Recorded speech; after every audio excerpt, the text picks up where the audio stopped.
প্ৰতি বছৰ দৰে এইবছৰ মাঘ বিহুটো আয়োজন কৰিব বিচাৰিছোঁ। আয়োজনৰ স্থলীটোত আমি প্ৰথমটো ভোগালী বিহু জুবিনদা বিহীন ভোগালী বিহু হ'ব আমাৰ। গতিকে আমাৰ মনত দুখ আৰু ক্ষোভেৰে আমাৰ জৰ্জৰিত হৈ আছে।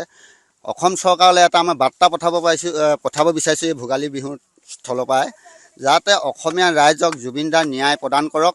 আমি সেই থিমটো লৈ এই ভোগালী বিহুৰ উৎসৱটো পালন কৰিব বিচাৰিছোঁ। আৰু যিসকলে জুবিনদাৰ হত্যাকাৰীৰ লগত জড়িত হৈ জেলত আছে তেওঁলোকৰ এটা থিম দিছোঁ। তেওঁলোকক এটা আমি ইয়াতে কিছুমান আখৰ লিখিছোঁ, যিখিনি আখৰে মানে আমাৰ অসমীয়া জাতিটোক খুব আগবঢ়াই নিয়াত সহায় কৰে।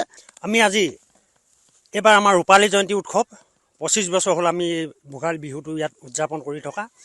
এইবাৰ আমি জুবিনবিহীন ভোগালী বিহু উৎসৱটো পালন কৰিব বিচাৰিছোঁ। গতিকে আমি এই ভোগালী উৎসৱটো এইবাৰ আমি জুবিনদাৰ নামতে অৰ্পণ কৰিছোঁ। আৰু প্ৰস্তুতি আমাৰ ঢেৰ আছে। আৰু ৰাজীৱ হদিয়াৰ আমি কিবা এটা প্ৰতিমূৰ্তি এটা বনোৱা প্ৰচেষ্টা চলাই আছোঁ।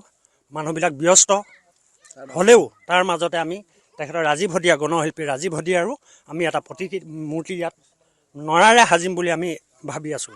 আৰু লগতে আমি জুবিনদাৰ এখন গীটাৰ প্ৰস্তুত কৰিছোঁ, তেওঁ ফটো দিছোঁ, যি লিখিছোঁ আৰু টুপিটো প্ৰস্তুত কৰিছোঁ, যাতে অসমীয়া ৰাইজৰ হৈ এই বালিজানবাসী ৰাইজে আমি অসমবাসীলৈ এটা অনুৰোধ জনাইছোঁ যে জুবিনদাৰ ন্যায় বিচাৰটো খুব সোনকালে হ'ব লাগে।